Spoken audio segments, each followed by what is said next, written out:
This is Dick Clark, rocking down to the year 2000, and that was Whitesnake. We're not Whitesnake, dude. We're Poison. I thought we were Quiet Riot. It says here we're Rat.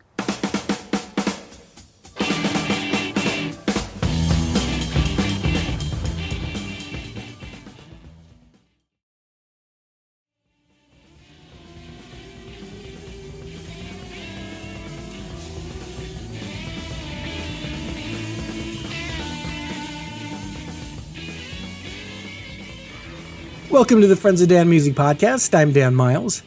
You have not been listening to the music of Whitesnake, Poison, Quiet Riot, or Rat. Of course, that was the one and the only Led Zeppelin, one of the most popular bands of all time, and rightfully so.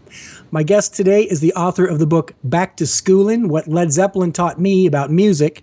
Joining me on Skype from Van Nuys, California to discuss the book and the band is Kevin Courtright. Welcome.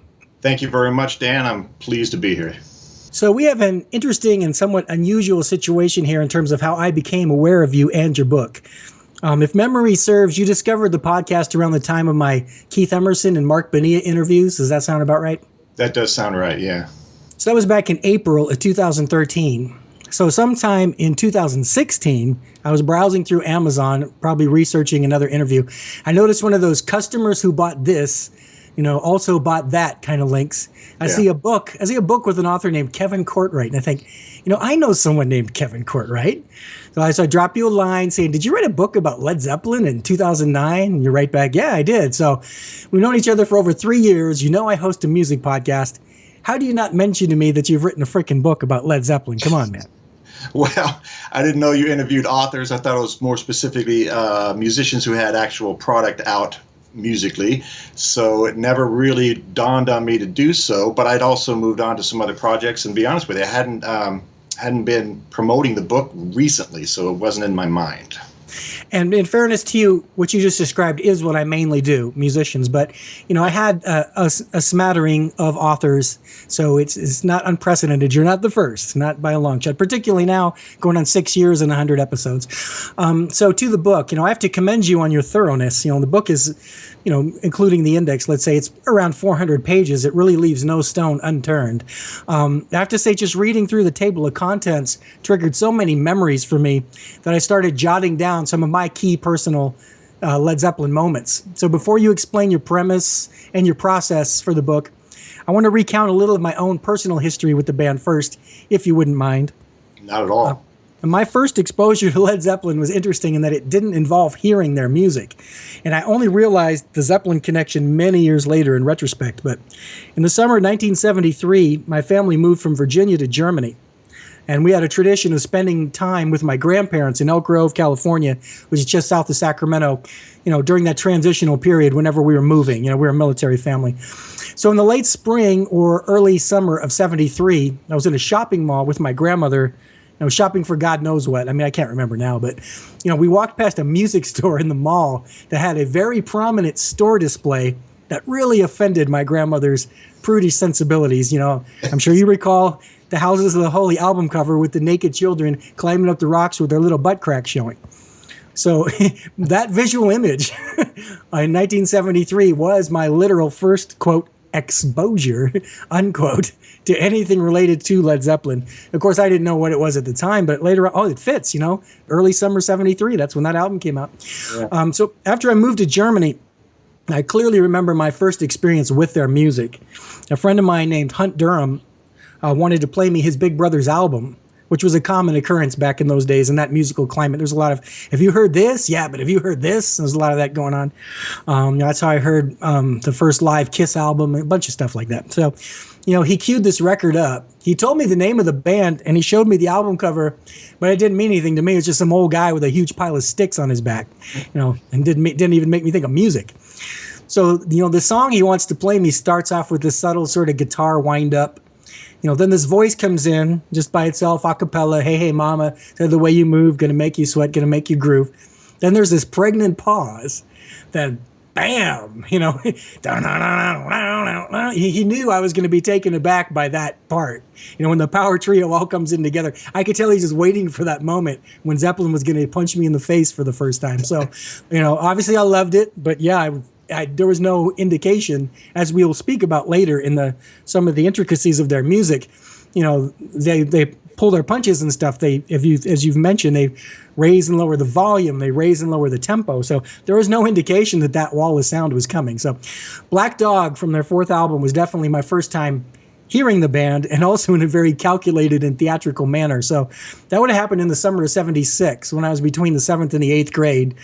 And then the last thing I wanted to say is, years later, when I was familiar with the band and I was a legitimate fan, I can't tell you how many times my friends and I went to see The Song Remains the Same at the midnight movies. Oh, yeah. And I mean that literally. I honestly can't tell you how many times. I know it was a lot. The movie would start at midnight. It would end at 2:30 in the morning.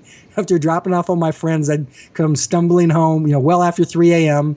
But, in the post-Bonham era, that was the closest you could get to seeing Led Zeppelin in concert. Speaking of which, that black 1977 U.S. tour shirt with the white Swan Song logo, so many people owned that shirt and wore that shirt. It just never went away. You can still get it at Target. Oh, yeah. Seen them, yeah. Yeah, so I have plenty of other Led Zeppelin memories, but I'll cut it off right there so we can get to yours. But before we get into the specifics, just generally, I'm always fascinated by first-time authors. At this point, I've had several on the show in terms of what inspired you to take that step that most of us never do, from wanting to write a book to actually going out and doing it. Well, that's an interesting question to answer. I had no intent of it until I don't remember what sparked the very thought, maybe I can do this, because it wasn't something I ever considered I might be able to do. But at the time, I was working for some guy who had a digital video editing company, and one of his editors, a gentleman named Larry Benedict, had written a couple of books in his past.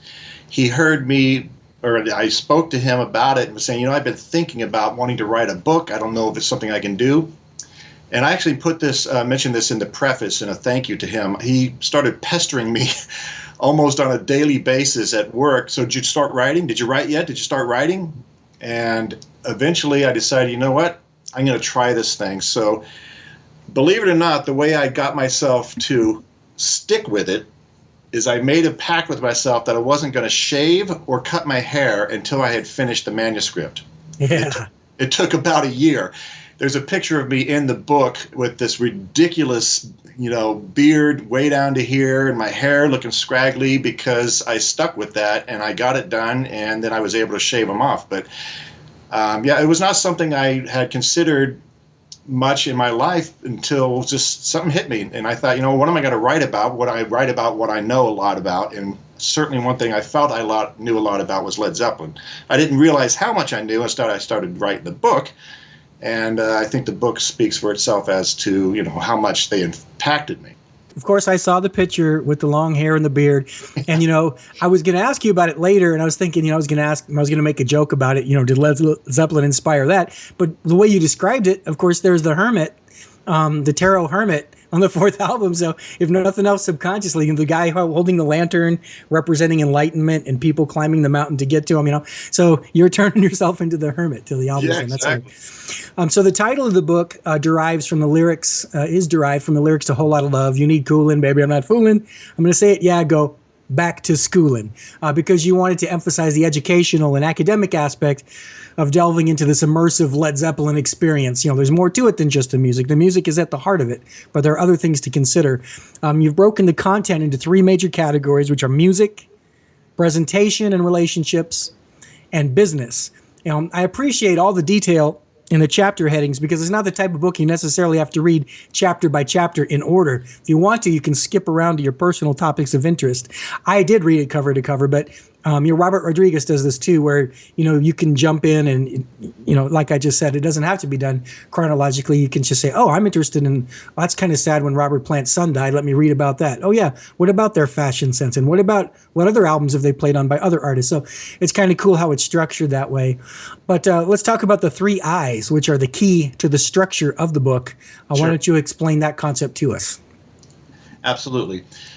I figured that it was important to me to make sure people understood that the main thrust of the book is to demonstrate to people how much I learned about music from this band, Led Zeppelin. And so I felt that it was important first to demonstrate what sparked a certain area of Led Zeppelin and their passing on knowledge of music to me. So I called it the inspiration. What inspired me to write about that section, whether it was about dynamics or the function of a rhythm section or whatever it was, just having recalled reading those things, various quotes from them over the years. So I called the first I inspiration. Then the second I of each section would be the information. In other words, exactly in what way did they do this? And hopefully demonstrated clearly in the book, in those sections, what they did and how I learned from it. And the third I is the implementation. Of course, that means I have to demonstrate to my readers in what way did I actually apply what I learned, if I was in fact able to do so. How did I implement what I learned from them? So with those three I's, the inspiration, the information, and the implementation is how I put down in the book my learning from Led Zeppelin about music. Yeah, so an example might be, let's say, album covers. So the inspiration is appreciating that Zeppelin's album covers were like legitimate works of art, which isn't just like a boring, predictable picture of, band members sitting there awkwardly in a photo session. Then the information would be all the factual data regarding their actual covers. And then the implementation would be applying that same approach to your own music releases so you can come up with some original artwork. It may not be, of course, it won't be exactly what they did, but conceptually, you're inspired by it, you study what they did, and you implement it. That's just one example, but you've used this structure to analyze everything about the band, which is, to lead the readers through those categories, or through those three I's in a variety of categories. Not only is it an interesting approach, it's probably a more worthy and respectable approach than many other Led Zeppelin books. They focus on sordid tales of encounters with groupies and dirty laundry crap that really has nothing to do with the band's music or legacy. So, and I'm not going to say it's a highbrow book. It's not. You're not talking about, sophisticated musical terms. You're just basically keeping it on in my opinion, a more valuable and quality level than just talking about, who did who in some hotel room. You're talking about stuff that we as musicians, one thing I like about this kind of book is that, I'm a person who knows a lot of things about particular subjects, but sometimes when somebody takes something I already know and just presents it in a way I haven't thought of, little light bulbs go off and go, oh, I've kind of intuitively always known that, but Kevin just spelled it out and oh yeah, of course, it's so obvious now. So that's the benefit, I think, of writing and journalism and music criticism just generally. It isn't all just slamming and negativity. All right, well, let's talk about how you first became aware of this band and how they helped shape your own skills as a musician. I'm going to assume that your first exposure didn't involve a music store display and your grandmother. I'm guessing that's pretty unique to me. So how did you first learn about Led Zeppelin? Well, actually, I was shocked that you said that because I had that exact same experience when I was in Germany. No, I'm just kidding. Yeah, we all do, don't we? No, my situation was still have an older brother and an older sister. I was the youngest of three, and they were a couple, 3 years ahead of me. And so in the early to mid 70s, they were already well versed in rock music, and they and all their friends, and so I was exposed to rock music through them, their friends, and my good friends, my peer group were influenced a lot by these older folks that we hung around. And of course, Zeppelin's fourth album, as you previously referenced, was a big part of that. Everybody had to have it because of Stairway to Heaven, of course. And so that one was certainly in the house. I would think, I can't say definitively, I would think that was probably the first Led Zeppelin music I ever heard, was hearing that being played by someone, whether it's one of my siblings or one of their friends or whomever. So I didn't come to the band immediately, however. I was actually, my closest friend and I were both big Kiss fans for a while. And I'm not ashamed to admit that. So many of us were back then. We were big Kiss fans, Well, listen, man, I've already name checked Kiss, and you and I heard the first Zeppelin album, so we're on the same wavelength already. Yeah, we were. My buddy and I Dave were both Kiss fanatics, but again, our really influential friends. Seemed like all of them were Zeppelin fans, and they would write us about it, being Kiss fans and so on. Another one of my very closest friends, with whom I'm still very close to this day, he was also a Zeppelin guy, and he was the same age as my friend Dave and me. And he said, "Listen, you got to get into this better. You know, you got to listen to this one." And he hands me Physical Graffiti. So I listened to his copy of Physical Graffiti, and that was pretty much it. I had what I'd like to call a conversion to Zeppelin. I never looked back. I mean, that album, to this day, I believe that's their best album. I mean, that's kind of a subjective thing to some people, but I think it's their best work. I think it's their most representative, and it really, really blew me away. It took me into a whole new area, and though I still appreciate a lot of that early Kiss music, and just, you know, for what it is, I suddenly realized, okay, now I'm dealing with something a little bit different. I didn't maybe fully understand it at that age. I might have been 13, 14, but I knew that there was something far more sophisticated and far more intelligent going on here with this band, Led Zeppelin. So that was pretty much what sparked it. And then, as you yourself referenced earlier, once that happened, every time those midnight showings during the summer of Song Remains the Same, my buddies and I were there, as you were talking about, and that was part of the ongoing ritual. And I'll never forget that. There was also an occasion where there was a free access to, I don't know if it was HBO or, oh no, there's one in the Bay Area, that's where I was living at the time, called Channel 100. And they were having a free run of it for people to try to get customers, and they happened to be running the Song Remains the Same on that as well. So now we were able to watch it at my friend Dave's place, a bunch of us, every time it aired that we could possibly squeeze in between school and homework and whatever else.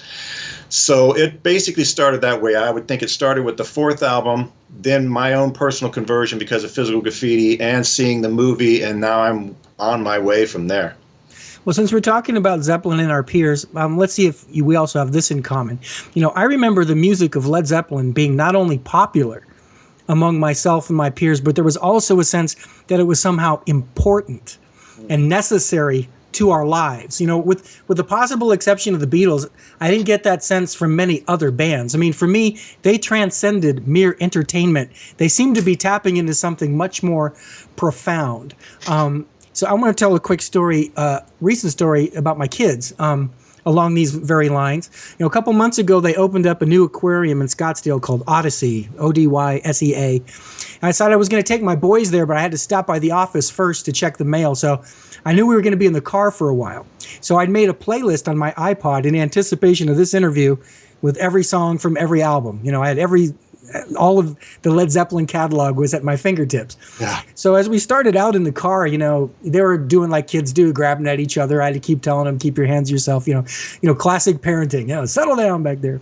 You know, so I decided, you know, without any like announcement, I was going to put on the live version of Dazed and Confused from A Song Remains the Same. You know, everybody knows like an excess of 20-minute track.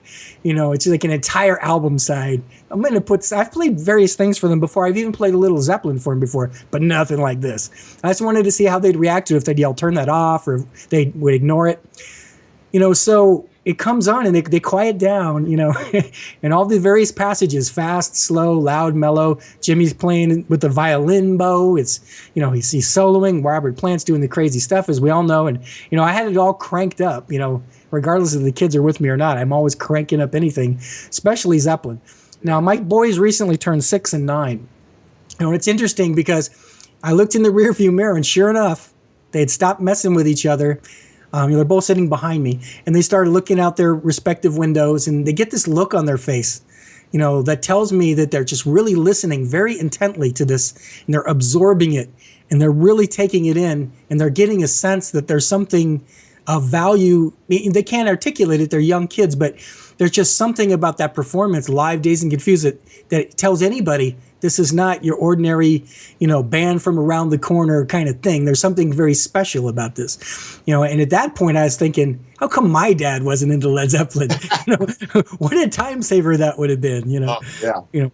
So, you know, I could tell they were struck by the magic and alchemy of this particular group, as we all are. And, you know, I asked them, said, you guys like that music? They go, yeah. I go, that's Led Zeppelin music. They go, okay. So I'm sure they'll be asking for it. You know, it still stands up today. You know, these very young men can still relate to it. It's going to continue to happen with future generations. And there's a reason Target is selling those Led Zeppelin T-shirts. What I want to do now is quickly run through Zeppelin's canon of albums, just one by one, to get your overall thoughts and impressions of their various strengths and weaknesses, if any.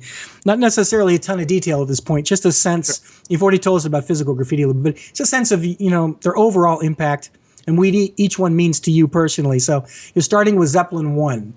What immediately comes to mind when you think of that album? Well, the first thing that comes to mind with Led Zeppelin 1 is, for me, because I know the history of it, is that extraordinary debut was recorded by them when they'd only been playing together for just a few weeks. It was recorded in about 30 studio hours all told, and that's it. And it's one of the most impactful and celebrated debut albums of rock history, and it had such a huge, huge impact on the history of rock music. So that's the first thought that I have, is that sort of, you've used the word alchemy, that group dynamic, that group special connection they had.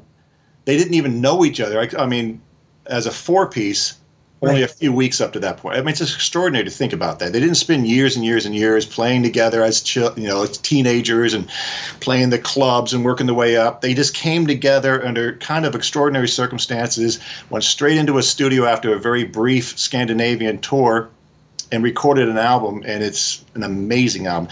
As for the content itself, it's obviously very much reflective of the British blues boom of the late 60s, with a lot of blues tunes, a couple of Willie Dixon covers, and so forth.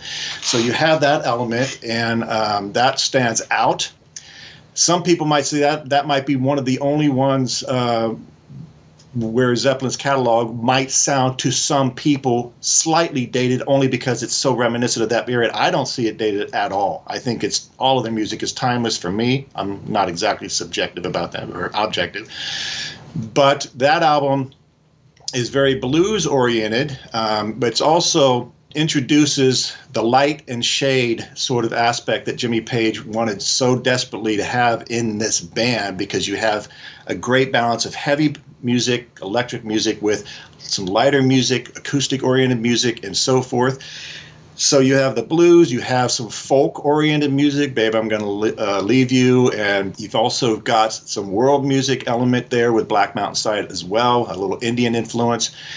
You even have a little jazzy influence with the opening section of How Many More Times. So there's a lot of musical diversity. It's a powerful, powerful debut album. And I think it sets the tone immediately that this band is not going to be dismissed easily. Yeah, Ozzy Osbourne, of all people, somebody asked him what his first impression of the album was. He said to us, it was like a breath of fresh air, And there was something just real pure about it to him. Obviously, there were great players. I mean, the opening track alone makes a statement that all four of them are great. The very first thing that always comes into my mind, and interesting, we talked a little about album covers.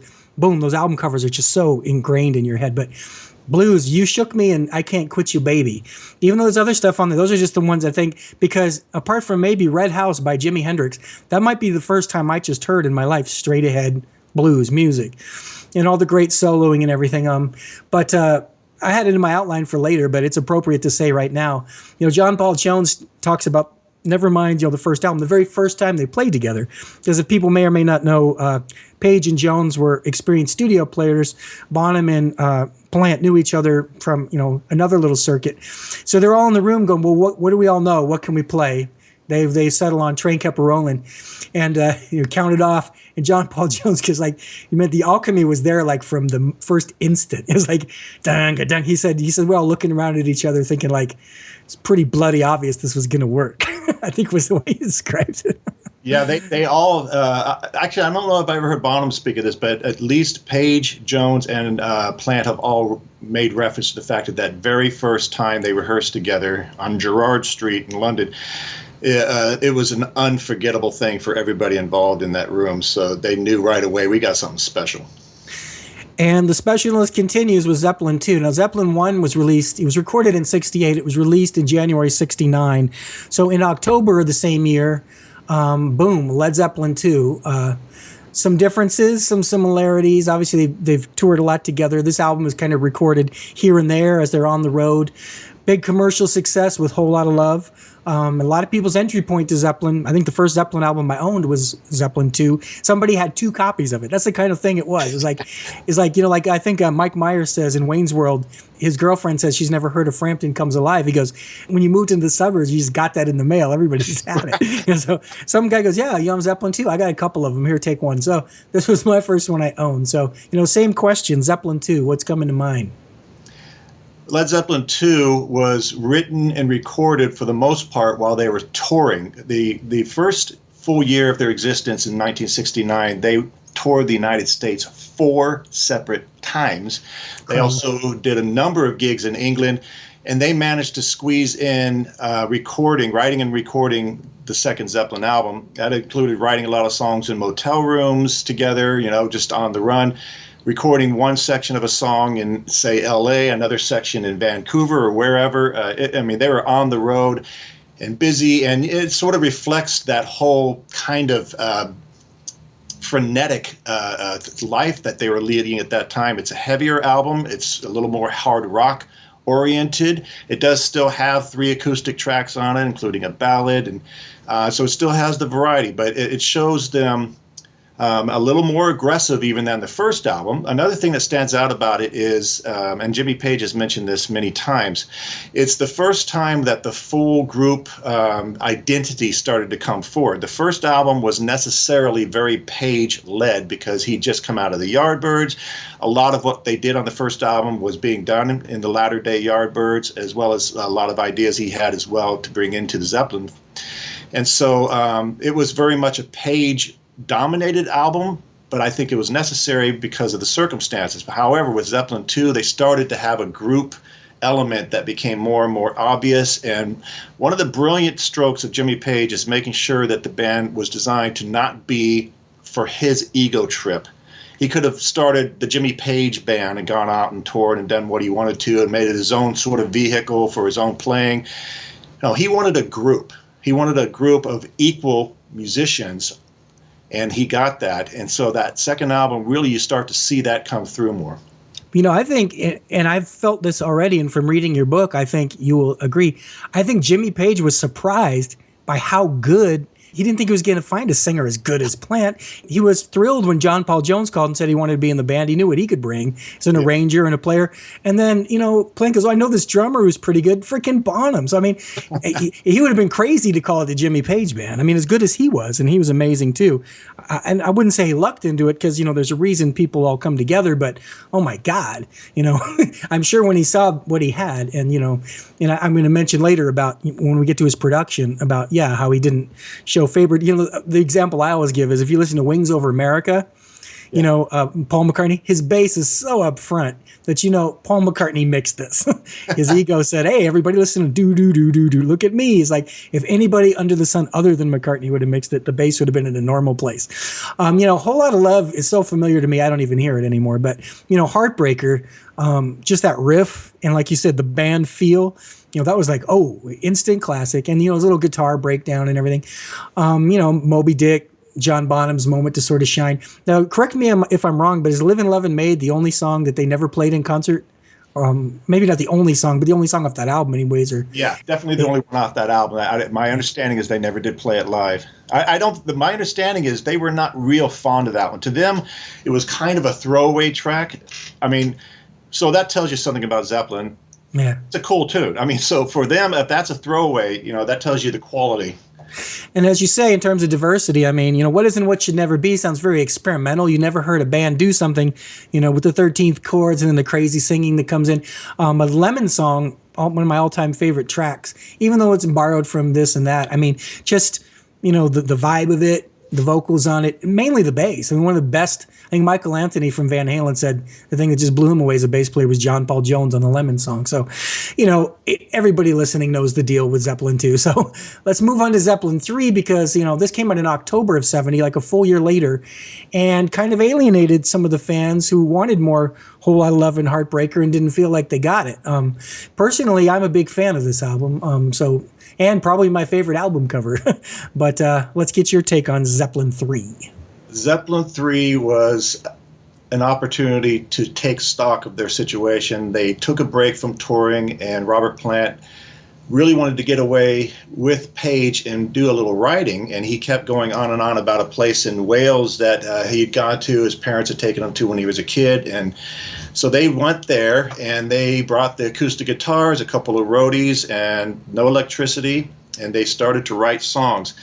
And obviously Zeppelin 3 reflects that. The second side of the original LP, I still think in terms of sides, by the way, is virtually all acoustic with some electric flavoring in there. So it was a dramatic change from the second album, which was so heavy and so electric.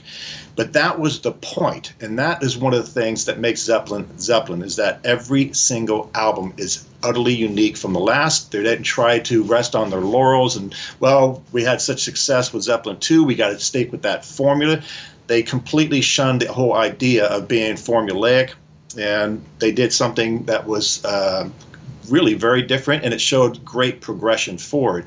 It's an outstanding album. The first side has its electric, heavier stuff as well, Immigrant Song, Out on the Tiles, Celebration Day, of course, as well as maybe their best blues tune for many of us, which is Since I've Been Loving You.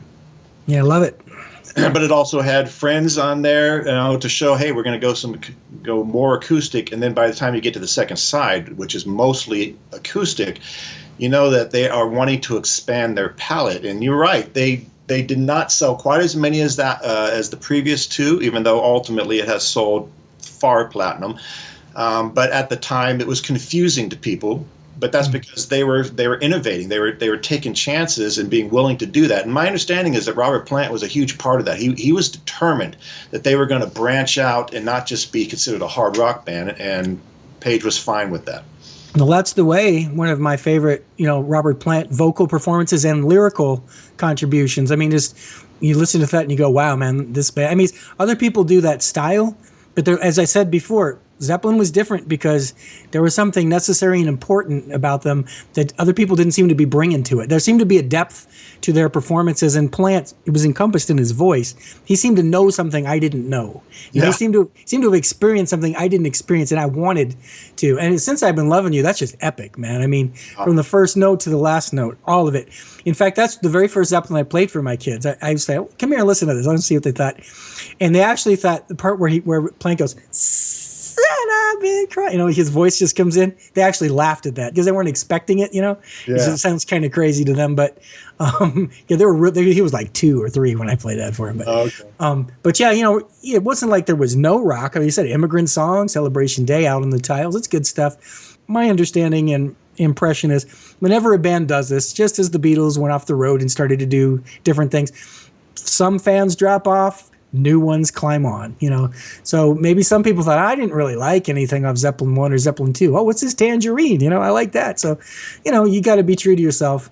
But, then again, Rush had issues too. They followed their muse, and they, by Caress of Steel, they weren't selling too well. They were going to get dropped. So they just threw out 2112. Boom! Massive success. So it's a fool's game to try and guess.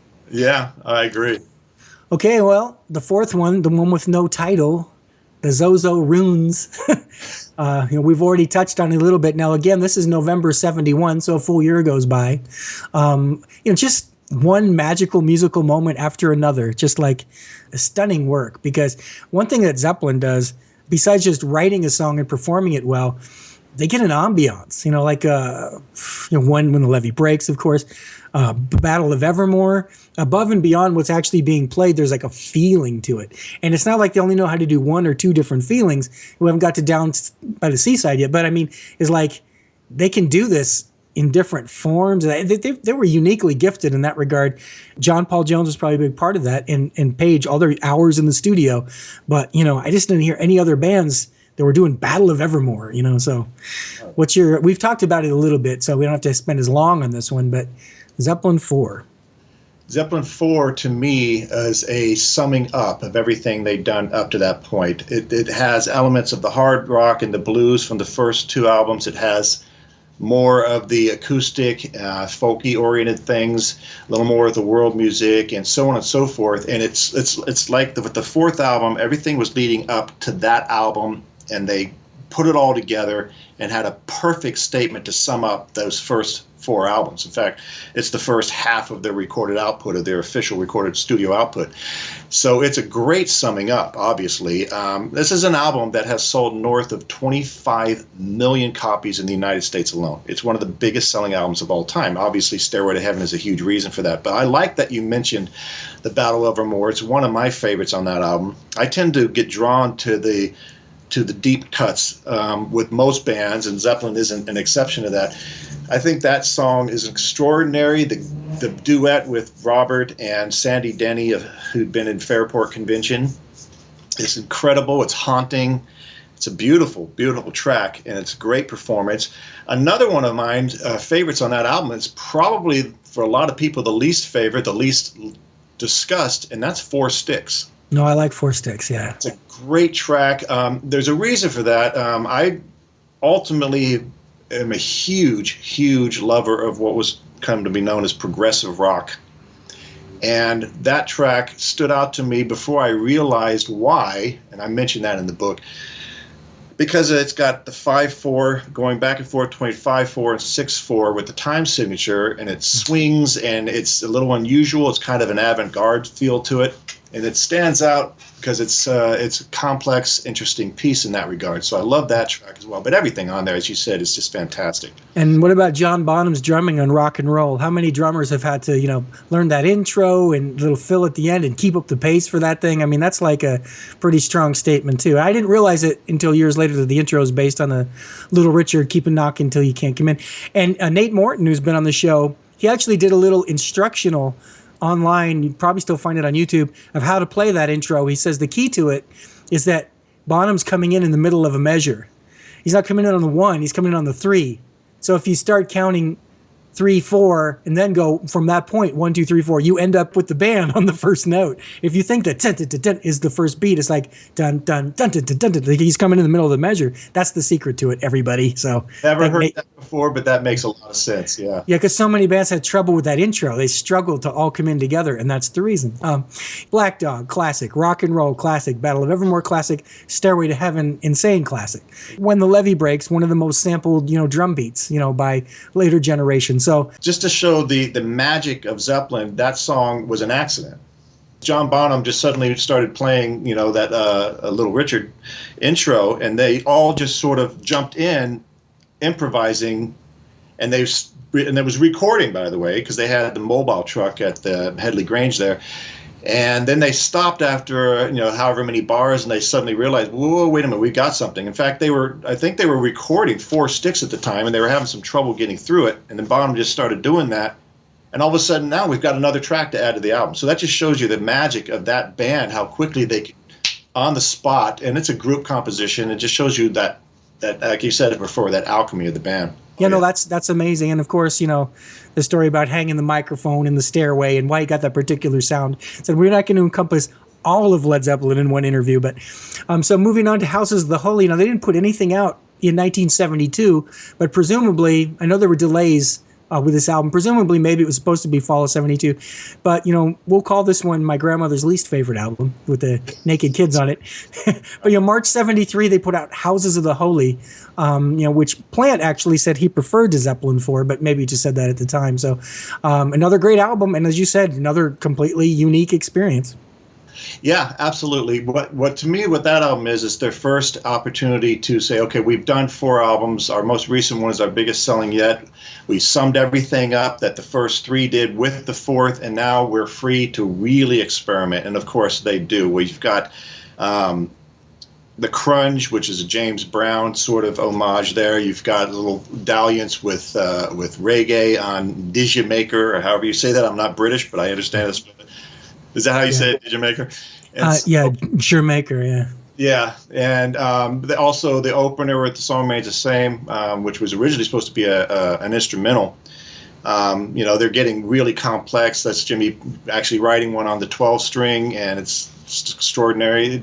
The Rain song was a song that was inspired because George Harrison had told Jimmy Page, you guys are great, but you don't have any ballads. Of course, maybe he'd never heard Thank You from the second album, but in general, I think I understand what he meant. So that was Jimmy Page saying, "Oh yeah, you want to hear a ballad?" And he writes the Rain song. In fact, he even says, "Listen to the first three chords. They're basically the same thing as the first three chords of Harrison's from the Abbey Road." Something. Thank you very much. Something. Yeah. And so you also have No Quarter, which is a great chance for John Paul Jones to now start to really extend himself in the band, especially with the keyboards. It's an album where they decide, okay, we're going to start to branch out and really see where we can go. And I think that's a great thing to do after the first four, because again, why continue to just do the same things? Each one is a new statement.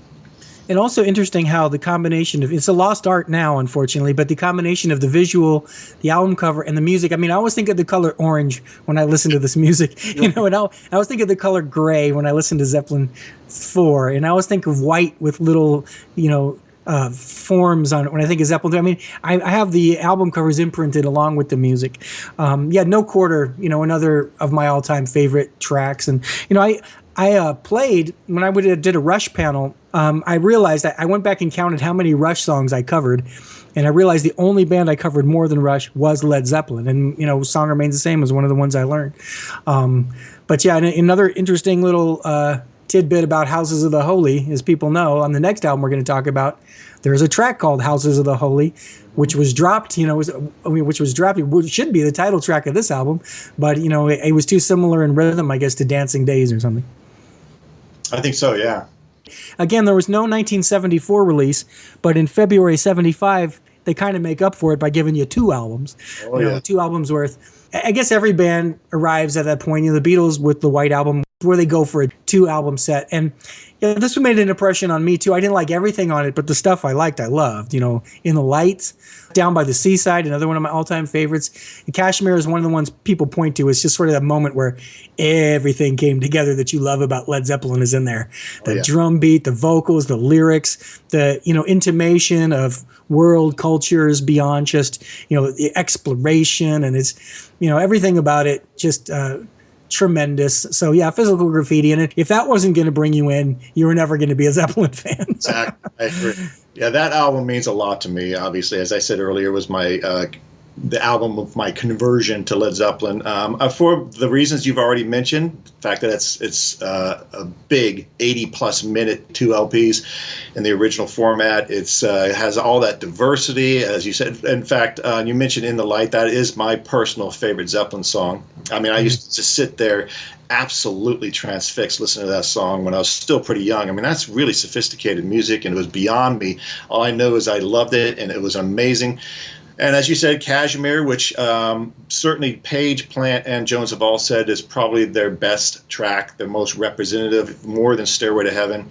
But again, they also had the acoustic stuff in there, the blues, the reworking of In My Time of Dying is an amazing 11-minute workout. It's an extraordinary album. Great second ballad, another ballad, is 10 Years Gone. Oh, yeah. Which was originally going to be an extended instrumental piece again, I think. It's a great album with a lot of diversity on it. They also said they wanted to get back to a little more of the heavier sound after the Houses album was so experimental. So there's clearly a lot of really hard-rocking stuff on there, but it still has the diversity, the acoustic. It's yet another great step forward as we move forward in this progression that each album is so different. And there was something for everybody. I mean, there was the Rover and, you know, Custard Pie and things like that, and Trample Underfoot. I mean, you know, and mellow, you know, acoustic Bron Rar. And it was just like, there was a little bit for everybody on it, but just the overall effect of it, you know, because regardless if we think of the first 3, they're great, but the fourth one was an indisputable classic. Yeah. The next one might not have been for all taste, but it was great. This is another one just saying, look, you know, we're just going to keep throwing great stuff at you. And this is what these rare bands do. They take you someplace, like Kashmir and In the Light. It isn't just something you listen to. It's like a place they're taking you to. And it's a place no one else is taking you to. It's how I used to feel about listening to Topographic Oceans or Close to the Edge, or it's like, wow, these guys are taking me to some place. Well, let's scoot on over to Presence. One of the more lesser known ones. I think it might have suffered from having to compete a little bit with their live album, which came out the same year. And of course, there's this tale behind it of some of the difficulties they'd had. But Presence was released in 76, about a year after Physical Graffiti. I like the album. A lot of people don't like or dislike it. I think they just never got around to it, strangely, which is kind of weird. It was interestingly, one of my earlier ones in my case. And another one that really stood out to me on that album was T for One. Yeah. It was actually my introduction to the blues, which means maybe I heard it before the earlier ones. I'm not sure. But I remember I loved the feel, the slow, dramatic feel of that song. I remember mentioning it to my older brother, this sort of slow jamming thing, and he had said, well, that's the blues. He had to explain to me, that's blues. That's how young I was and how new it was to me. But Presence was a very interesting album because it was written similar to the second album. That one was because they had such a busy pace going, but with Presence, it was in the aftermath of Robert Plant having a severe car accident. Couldn't walk. They didn't know if he would ever walk again. He was in a wheelchair, literally, when they were recording it in Germany, in Munich. And it's a very guitar-oriented album. There's no acoustic music. There's no keyboards. It's all guitar, which means it was all Jimmy Page. In fact, John Paul Jones and John Bonham only have one partial writing credit. The rest of it is Page Plant, because they got together trying to figure out what are we going to do. We can't tour. They had to cancel some tours because of Plant's accident. So they decided, well, let's write and record an album and be productive, which was probably a wise choice. It's very guitar-oriented. It's a bit aggressive, and I think it reflects that. And certainly opening track, Achilles' Last Stand, is just, for many people, maybe their most interesting statement, but it's a fantastic, very high-paced track. If you come in with Achilles' Last Stand and you go out with T for One, it just goes to show you that even if by other people's standards it isn't their best, it's still better than everybody else. I mean, T for One might be my favorite Jimmy Page guitar solo. He plays it with a lot of emotion, but with restraint, and he adds like little reverb and little echoes on the held notes that just make it gorgeous. It's almost like you're listening to a violinist. Yeah, that's exactly right. In fact, you used the right word, restraint. It's a very restrained solo. It's not the type where you need flashy, quick playing and all that stuff. It's very tasteful. It's very emotional. In fact, the lyrics, it perfectly reflects the Plant's lyrics, which were written concerning the fact that he was separated from his wife while she was in the hospital because she was also in the car. He's away from her for tax reasons, having to be outside of England for a while, and it was depressing, hence the name T for One. It's a very emotional piece of music, but as you said, opening with Achilles' Last Stand and closing with T for One, even if you didn't care for the rest of the album, those two alone are worth the price, in my opinion. Oh, definitely. And, I guess he had to record all his vocals from a seated position because his leg was messed up. So, it was a unique experience for him. And, I think that it's kind of a sentimental favorite for the band, even though it made him think of tough times. I mean, they had to bond together and get something done. I'm going to skip the live album, at least for now. You had mentioned in the book, and this is another thing we have in common, that the only new Zeppelin release that came out while I was an active fan was in Through the Outdoor. This is the only time when I go, I'm already a Led Zeppelin fan. Led Zeppelin's putting out a new album. I mean, I'd had that experience with Pink Floyd. I was a Pink Floyd fan when The Wall came out. But, Animals and Dark Side of the Moon, I was late to the party on. So interestingly, nothing released in 77. Nothing released in 78. Maybe people are wondering what's happened to Zeppelin. And then in the summer of 79, boom, in Through the Outdoor. So what were your impressions of that one? Yeah, as you said, it was my first time I got to have a Zeppelin experience in the sense of a new album being released since I'd been, quote unquote, converted to them. So it was a really major life event for me. It's new Zeppelin product. And I remember the day going down to the Warehouse Records store in Concord, California, where I lived at the time, and a line of people lined up just to get that album. The boxes just came in and they opened them up while people were standing in line, handed it to you, and then you bought it. I mean, it was that I got to have that experience. That's how much people were waiting for that album. But again, there had been a 2-year gap. No album in 77, no album in 78, as you said, because Robert Plant's son tragically had died while they were on tour in the United States in summer of 77. And so they obviously gave him as much time as he needed to deal with that. Bonham was able to coax him into some rehearsals in 78, and out of those came Into the Outdoor. What separates that album from the rest is it's pretty much a John Paul Jones album. It's John Paul Jones dominated. It has the previous President's album had no keyboards. This album has keyboards on every track. It's mostly written by him, in large part because Page and Bonham were struggling with dependencies at the time. They were a little less reliable. Plant and Jones were relatively clean. They'd go to the studio. They were using ABBA studio in Stockholm, I think it is. And the other guys wouldn't show up for sometimes days at a time, so they figured, well, let's just write. And they'd start writing together, and therefore it's kind of more of a Jones-Plant album than a Page-Plant album. True. For most hardcore Zeppelin fans I have experienced and interacted with, it's their least favorite. I have a hard time, categorizing them other than saying Physical Graffiti is certainly my favorite.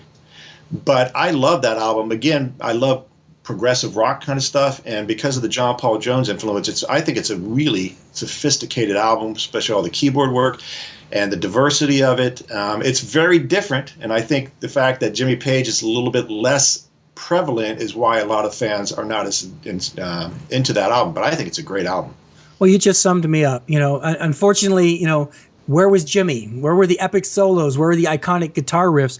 Nothing against John Paul Jones and his talent, but as he didn't try and make a move, a power grab. It was like, as you said, there was a void that needed to be filled, and he said, "Well, I'm not going to write a heartbreaker riff. I'm not going to write bass solos. So let me get out on the keyboards."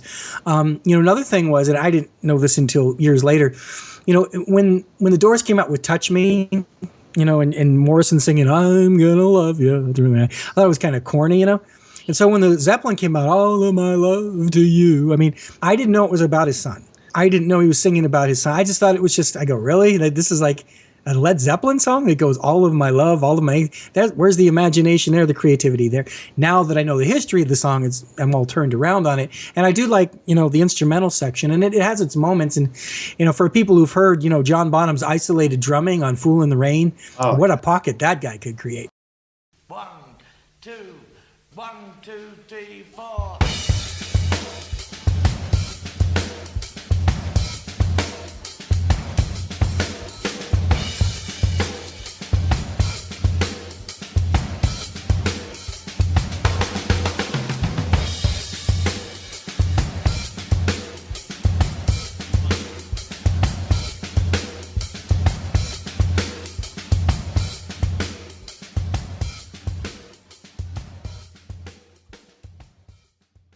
In the Evening is a pretty dramatic opening, and I'm going to crawl. But, let's compare In the Evening to Achilles' Last Stand, and I'm going to crawl the T for One. Maybe not as good. So, I'm glad that they put the album out at all. But, I was disappointed by it at the time just because my favorite thing in the band was Jimmy Page and his guitar soloing, and it wasn't there, but for the reasons you mentioned. I guess we can button it with Coda. I really count that as canon because it was post the death of Bonham. And, even though we started this podcast with a track from Coda, We're Gonna Groove, I almost have to classify that as non-essential listening because it's kind of like, it's stuff that wouldn't have released. If they kind of did it because, we'll empty out the vault. So I guess maybe the diehard fans dig it in its indication of what might have been, but, I consider it non-essential. What about you? Yeah, it was an interesting thing for that to come out. I did not know at the time that it was essentially not a requirement, what's the word? It was they owed Atlantic another album. A contractual obligation. A contractual obligation, and they had to put something out, so they went into the vaults and they grabbed some things. And, under the circumstances, to me, I guess I'm so hardcore that if Led Zeppelin's name is attached to it, I want to hear it and give it a shot. I want to be open to it. So I enjoyed a lot of what's on that album. But interestingly, there are a lot of fans. There's 4 tracks on that album that were not included on Into the Outdoor, and they're more Jimmy Page guitar oriented. They're a little heavier, a little more rock. Yeah. And a lot of people have thought to themselves, I wish they had put a couple more of those tracks and got rid of, say, Hot Dog or, whatever off of Through the Outdoor. In fact, a good friend of mine, David Tedds, did that. He created his own In Through the Outdoor by substituting in a couple of those leftover tracks for some of the ones he didn't like on that, which is fine. But yeah, I think that, again, for me, being so fanatical about Zeppelin, if those are their leftover tracks, then that's just, again, shows you this is how exceptional they were, because I think there's some really good music there.